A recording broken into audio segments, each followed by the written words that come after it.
Congressman Woolsey, Senator Leno. I really appreciate your being here and holding this forum. I'm David Keller, Petaluma River Council, former Petaluma Council member.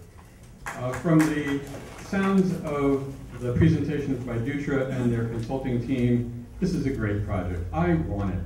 I want it near me. I want it near a new park, an old industrial area that's being redeveloped, a waterfront, a new marsh with new wildlife that has turned out to be very popular, with residences and businesses adjacent to it. I want it next to Chrissy Field. Because that's what we're talking about. This is the wrong plant in the wrong place.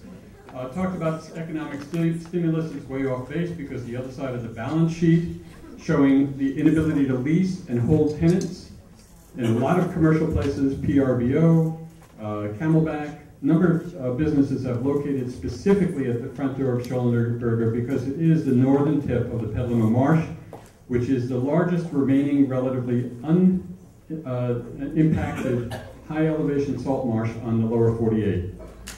It's a remarkable national gem. 6,000 acres, of which 4,000 acres are publicly owned by Fish and Game. And a bunch is owned with the city and at the service of the Open Space District funds, public funds from the city, public funds from the state, Coastal Conservancy, and Fish and Game and state parks. We have to protect this. We need the other side of the balance sheet if we're going to talk about jobs and the economic impact. There is no sales tax, no property tax will go to the city of Petaluma. This is entirely within the county. As far as navigation, nobody's talked about the fact that the barges, when docked, will intrude into the navigable waterway. This is a serious issue that is unaddressed by the county and as yet unaddressed by the Corps because nobody has submitted a permit application to the Corps.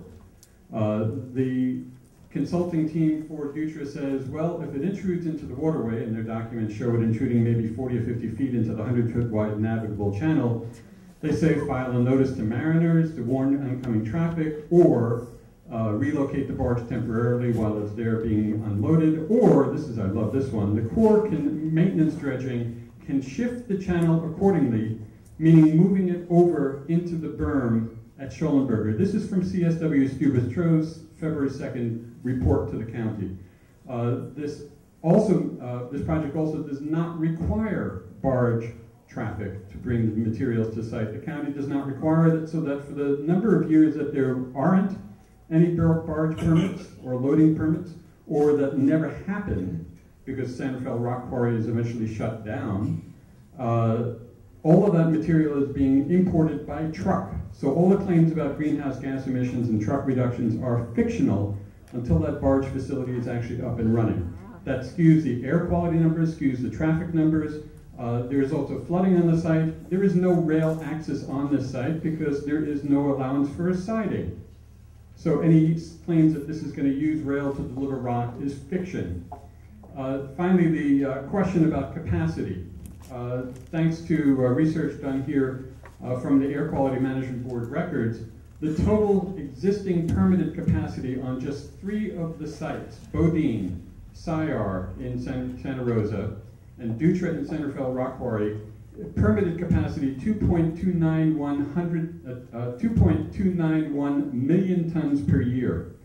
Plant capacity actually used in production averaged over 3 years, 431,114 tons.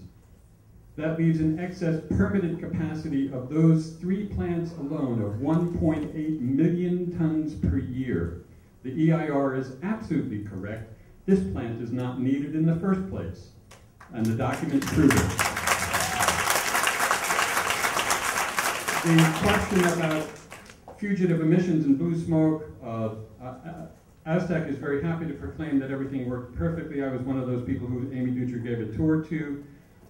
What is unaddressed in any of the documents is the fugitive emissions, not only from improperly working tunnels, but from the untarped trucks. Not one of the trucks in Southern California was tarped, leaving a trail of blue smoke going down the entire county road. And I'll leave it on this, the last piece, the community separator. The voters have to approve a change of industrial zoning for 2 of these 3 parcels. That has not been done. Thank you.